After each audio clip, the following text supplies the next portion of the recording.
안녕하세요. 울림입니다. 지난 영상에서 스마트폰 중독에 대해서 얘기를 했었는데요. 시간적으로 우리의 일상을 핸드폰이 깊숙이 침투하고 있다는 것보다 훨씬 더 큰 문제가 있습니다. 그것은 미디어가 우리의 의식과 무의식을 조종하고 있다는 것입니다. 그래서 이번 영상에서는 미디어가 어떻게 우리의 의식 깊숙이 들어오게 되었는지, 또 나의 내면 안에 있는 결핍이 미디어를 통해서 어떻게 드러나게 되는지에 대해서 얘기를 해보려고 합니다. 요즘 인스타 같은 소셜 미디어에 너도 나도 좋은 곳에 간 것, 명품 선물을 받은 것, 또 해외여행 간 사진 등등이 올라오고 나도 모르게 홀린 듯이 그런 것들을 따라합니다. 또 하루 중에 정말 많이 보는 카카오톡을 딱 누르면 첫 페이지 최상단에 광고가 항상 뜨죠. 유튜브나 TV 어떤 것을 틀어도 찰나의 내 시선을 사로잡는 광고들이 계속해서 우리 의식에 침투합니다. 옷 스타일뿐 아니라 딩크족, 욜로족, 파이어족과 같은 인생의 가치관까지도 미디어를 통해 유행을 탑니다. 또 각종 커뮤니티에 남녀 간의 갈등을 조장하는 글, 자극적이고 편향적인 정치 비판, MZ세대는 이렇고 꼰대는 이렇고 하면서 한 세대를 통틀어서 욕하거나 혹은 금수저니 흑수저니 하면서 평범하게 살고 있는 사람들조차 비참한 삶인 것 마냥 조롱하는 글들이 넘쳐납니다. 유명인에게 어떤 문제가 터지면 우르르 가서 욕하고 또 이게 사실이 아니었음이 밝혀지면 반대편에 우르르 가서 욕하고 이런 일들이 다반사입니다. 자본주의, 외모지상주의가 미디어를 통해 더욱더 우상시되고 내가 가지고 있는 이런 편향된 관념들이 미디어를 통해 더욱더 굳어지게 됩니다. 요즘은 각자마다의 데이터가 쌓여서 자신이 관심 있는 부분들만 알고리즘으로 보여지게 되죠. 그럴수록 더 편향된 내용들을 접하게 됩니다. 또 기술이 발달하면서 새로운 미디어의 형태가 계속해서 나오게 되고 사람들의 이목을 끌기 위해 간단 명료하게 더 자극적인 요소들을 위주로 다루게 됩니다. 그러면 어떻게 미디어를 주체적으로 사용해야 될까요? 먼저 내가 주로 어떻게, 어떤 방식으로 미디어에 잠식되어 있는지 명확하게 아는 것입니다. 소비의 부분에서 확인해 봐야 할 것은 필요한 것을 계획해서 사지 않고 광고의 노출로 구매를 잦게 하지는 않는지, 유명 연예인 혹은 좋아하는 연예인이 착용했다고 해서 구매하지는 않는지, 나의 소비 패턴이 남들에게 보여지는 것, SNS에 올리는 것에 과하게 맞춰져 있지는 않는지, 경제적 여건이 되지 않는데도 요새 유행하는 스타일의 옷, 문화, 가치관 등등을 무조건 따라가지는 않는지 이런 것들을 체크해 봐야 됩니다. 또 관념적인 부분에서 확인해야 할 것은 어떤 특정 이슈에 유독 화를 내는 등 예민하게 반응하지는 않는지, 사회 집단을 이분법적으로 나누어서 한 집단을 비난하는 글이나 영상을 찾아다니는 것은 아닌지, 유명인에게 어떤 문제가 터졌을 때 여론이 휩쓸리는 방향에 따라서 무작정 비난하지는 않는지, 한국은 망했어, 흑수저는 뭘 해도 안 돼, 예쁜 사람만 사랑받아, 돈만 있으면 살기 편해, 이런 식의 잘못된 고정관념, 집단의식은 대부분 미디어를 통해 주입됩니다. 이런 관념들을 믿고 있고 미디어를 통해 당연한 것으로 인식하고 있는 것은 아닌지 확인해 봐야 합니다.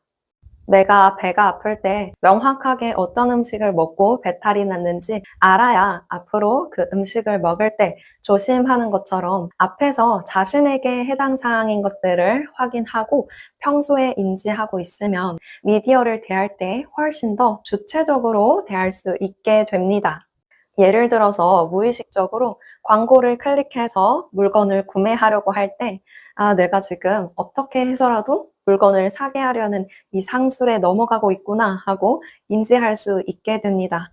또는 젠더 갈등 이슈나 성 관련 기사를 접했을 때 유독 다른 문제를 봤을 때보다 격분하게 된다면 남자는 항상 피해받아, 여자는 항상 피해받아 이런 관념을 내가 잡고 있고 마음속에 있는 그런 피해의식을 저 기사가 건드리고 있구나 하고 알아차릴 수 있게 됩니다.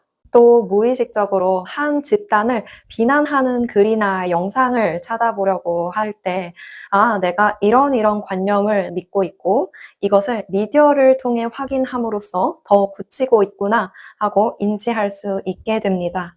이렇게 원인이 어떤지 명확하게 아는 것만으로도 전에는 미디어에게 일방향적으로 의식이 침투되었다면 이제는 한 발짝 떨어져서 미디어를 더 주체적으로 활용할 수 있게 됩니다.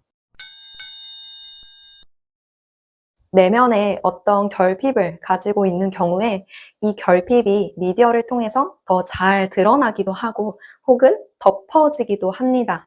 예를 들어서 어렸을 때 이성으로부터 상처받은 아픈 마음이 있는 경우에 특히 젠더 갈등 이슈나 성 관련 문제를 접했을 때 유독 과하게 반응하기도 합니다.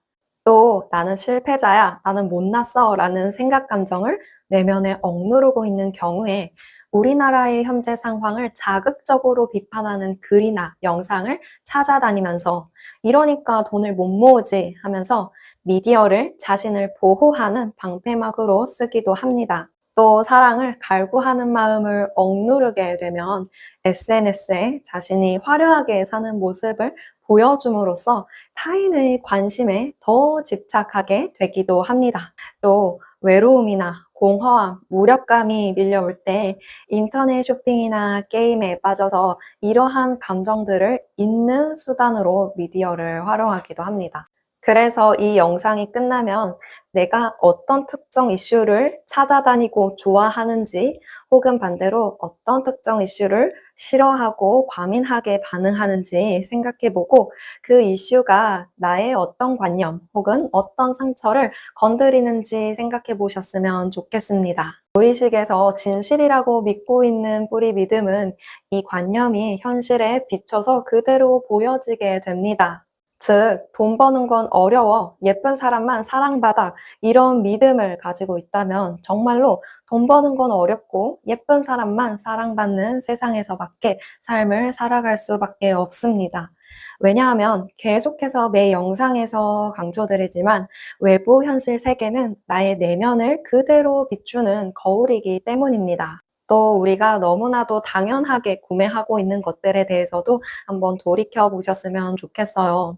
1년에 한 번씩 고장나지도 않은 핸드폰을 새로 교체하는 것, 3, 40만 원짜리 고가의 향수를 집에 쟁여놓는 것, 옷장에 몇 번 입어보지도 못한 옷들이 수없이 많은데도 매 계절마다 새로운 스타일의 옷을 구매하는 것, 어떤 것 하나도 당연하지 않습니다. 계속해서 내가 쓰고 있는 제품들은 업그레이드가 되어서 출시가 될 거고, 우리는 항상 내가 가지고 있는 것보다 더 좋고 더 다양한 상품들을 광고하는 미디어 속에 계속해서 노출되어 있다는 것을 인지하고 계셔야 합니다. 우리 같이 모두가 미디어를 더 주체적이고 현명하게 활용할 수 있었으면 좋겠습니다. 오늘도 감사합니다. 사랑합니다.